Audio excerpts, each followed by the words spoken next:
こんにちは。私、タック簿記検定講座の佐藤と申します。本日は2021年11月の日商簿記検定1級を受験される皆様に対しまして、私たちタックの方で実施させていただいております1級全国公開模試のお話をさせていただきたいと思います。短い時間ではございますけども、ご視聴お願いいたします。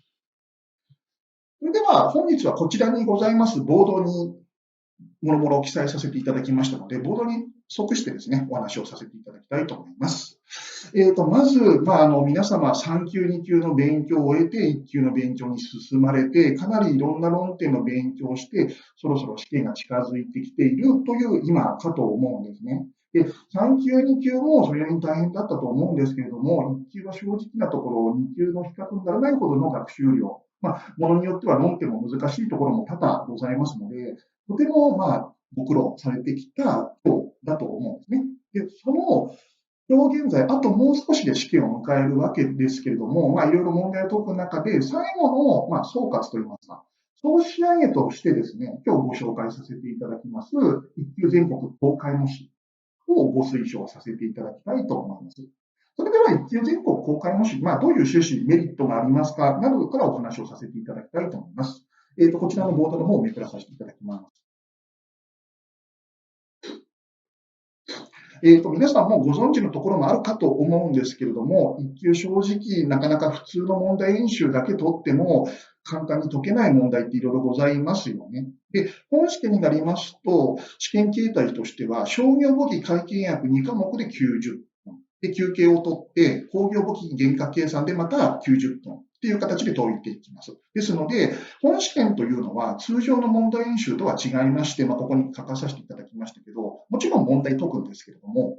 問題を解くこと以外にもいろいろ確認するべきことってあるわけですね。そこを一級全国公開模試でも最終確認していただきたいと思います。まず一つ目、こちらになるんですけども、制限時間90分の中で、例えば商業簿記会計約で、トータル4ページですね。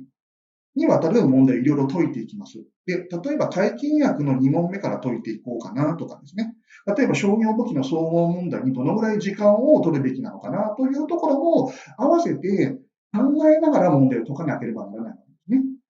例えば、商業簿記の方に時間をかけすぎた結果、会計約の例えば整合問題に時間を使うことができなかったとか、そういうことがないようにですね、90分の中でうまく時間を管理しながら自分の実力が答案用紙にきちっと反映されるかどうか、このあたりももちろん気にしていただきたいところかと思います。こちらの2つ目になりますけども、特に1級の問題にもなりますと、簡単な問題が出ると、解きやすいし気持ちも落ち着くんですけれども、難しい問題が出ることもやはりあるわけですね。で、その時に見たことがないとか、とても自分には解くことができなさそうとかで緊張してしまってですね、ついいつも通りの力を発揮することができない。そんなこともあるかもしれません。なんですけども、どんな問題でも、どんな難しい問題でも、絶対にですね、何箇所かは簡単に回答することができる箇所ってあるはずなんですね。その辺を慌てることなくですね、いつも通り落ち着いて解くことができるかなっていう心のトレーニングも含めて、公開模試はチャレンジしていただきたいと思います。こちら今度3つ目になりますけれども、これは1級に限らず3級、2級についてもそうかと思うんですけども、自分なりによくやってしまうちょっとした間違い、ミスですよね。ケアレスミスともよく言ったりしますけども。っていうのもいろいろご記憶にあるところかと思うんですね。そういうのを本試験では同じことをしなくて済むように公開模試を望む上で普段自分がやってしまいそうなちょっとしたもったいないミスとかはしてないかなとかっていうのも確認していただきたいと思いますので、なかなかミスを全てなくすっていうのは難しいんですけどね、少しずつ減らしていこうっていう意識を日常から持つようにしていただきたいというふうに考えております。それでは次のボードに進みましょう。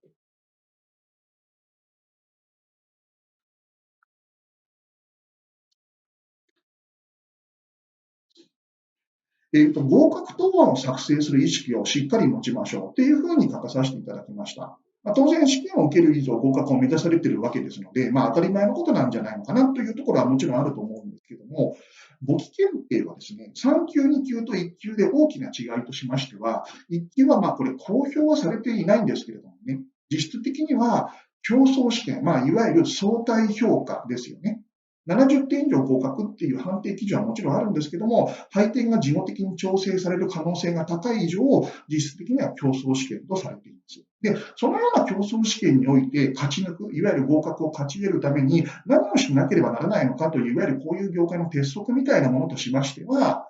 こちらに赤ペンで書かさせていただきましたけども、当たり前のことなんですけどもね、なかなか難しいところをですね、頑張って時間をかけて解いたところで、正解できるかどうかというのはわからないところもあるじゃないですか。その代わり、いわゆる簡単に回答することができるところ、もしくは普通のところですね。この基本的な箇所とか、標準的な箇所っていうのも当然答案用紙にたくさんございますので、そこにより重視して回答を作成することができるのかなっていうのも、もちろん日常の問題演習の中で気にはしてほしいんですけども、ぜひこの一級全国公開模試においては、より強くですね、意識して問題を解いていただきたいと思います。それでは次のボードに進みましょう。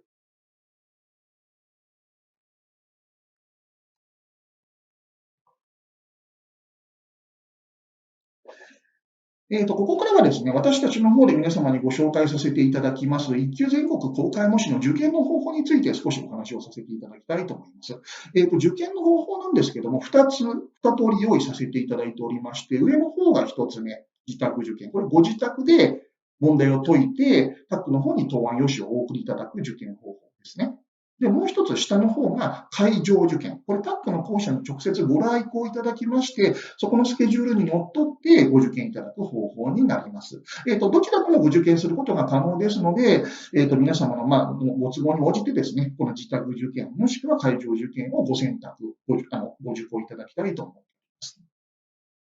まず日程の方について少しご紹介をさせていただきたいと思うんですけども、今日この動画ご視聴いただいている方、もちろん日時いろいろあるかと思いますので、まだ随分先ですとか、ちょっとギリギリですっていうところもあると思うんですけども、まず自宅受験の方に関しましては、10月の下旬ですね、28日の方から、弊社の方から皆様のご自宅に教材を発送させていただきたいと思いますので、お手元に届きましたら、しばらく時間を空けてしまうと忘れてしまうかもしれませんので、できるだけ間を空けずにですね、問題を解いて、タックの方に答案用紙をご返送いただきたいというふうに考えています。もう一つ、下の方にございます、タック直営校、各校舎の方においても、11月の6日の土曜日、11月の7日の日曜日、これ本試験、統一試験の2週間前ですね、になります。で、各校舎において実施させていただいております。実施時間に関しましてはこちらにございますけども、午前の10時から午後の13時20分までの時間を頂戴させていただいております。で、自宅受験、会場受験いずれにつきましても、詳細な日程、申し込みの締め切り日等々も含めてですね、ご紹介させていただいておりますので、ぜひタックのホームページでございますとか、こちらの方、一級全国公開模試のパンフレットも合わせて作成させていただきましたので、例えばタックに直接ご来校いただく方は受付窓口で、例えばホームページ上でもこちらの資料請求可能になっておりますので、ウェブ上でご請求いただく形でこちらのリーフレット、パンフレットの方をご受け取りいただければと思います。自宅受験の方は10月28日以降ですね、教材を発送させていただくんですけども、私たちの方で答案用紙の提出の締め切りの期日を設定させていただいております。先ほどの会場受験、11月の6日、7日とございましたけども、その翌日ですね、11月の8日の月曜日までタック必着をさせていただいておりますので、答案用紙をご返送いただく方は、ぜひこちらの日時をお気をつけいただきたいというふうに思っております。それでは次のボードに進みましょう。ボード、裏返しさせていただきます。問題はもちろん解いていただく以上、そのできたできないところも含めて答え合わせ、そして今後の復習の道筋ですね。あと、残された期間が決して長いとしてもやるべきことはいろいろ出てくるかと思いますので、そこについてお話をさせていただきたいんですけれども、この解説の講義、もしくはその皆さんが解いていただきました答案用紙、あとは全体の成績表なども含めまして、すべてウェブ上にて公開とさせていただいております。具体的な日時なんですけども、まず解いていただいた公開模試の解説講義に関しましては、こちらですね。先ほどの会場受験ですと、11月の6日、7日の土曜日、日曜日に実施させていただいておりますので、その翌日からですね、配信させていただきます。自宅受験の方は、答案用紙の提出締め切り日、最終日ですね、に解説講義を配信させていただいておりますので、必ずですね、解いて終わりっていうことはせずに、答え合わせをしていただいて、その間違った原因を早く見つけて、それを本試験で同じことをしなくていいように克服ですね。するようにしていただきたいと思います。採点答案成績表等々に関しましては、会場受験の実施の週の金曜日ですね。以降に公開とさせていただいておりますので、ぜひ成績表等々見つかりましたら、そこで分かった情報も含めてですね、復習に進むようにしていただきたいと思います。それでは次のボードに進みます。こちら今、タックの1級の講座、1級合格本科生ですとか、1級直前対策などをご受講いただいている皆様に対して一つお伝えさせていただきたいことなんですけども、すでにご受講いただいている皆様におきましても、一つお願いがございます。ちょっとごめんなさい、文字斜めになってしまいましたけども、1級全国公開模試に関しましては、会員番号10桁ではなくてですね、公開模試専用の受験番号というのがございますので、こちらを登録の手続きをしていただきたくお願いをさせていただきたいと思います。で、手続きの方法なんですけども、いくつかございます。上から見ていきますと、各校舎の受付窓口ですとか、申し込み書を使っての郵送手続きですとか、で、最後に青文字にさせていただきましたけども、今回の1級公開模試からウェブ上ですね、各ご受講の方はウェブスクールに入ることができるかと思いますので、ウェブ上で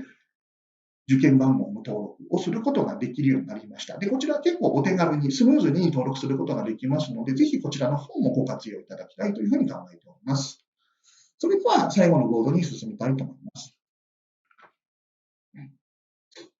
1級公開模試、もちろん本試験を想定して、難易度、ボリュームですね、も含めてですね、皆様に解いていただきます。で、解いていただいて復習した後に、まだまだやるべき、いわゆる宿題、課題ですよね。っていうのが多く見つかるかと思いますので、ぜひ1級公開模試を解いて、そこで、さらに広がったこの目の前の課題、視野ですね。をできるだけ多く消化して、確かに残り期間そんな長くないんですけども、その残された期間を大切にですね、過ごして、全く悔いが残らないような形で、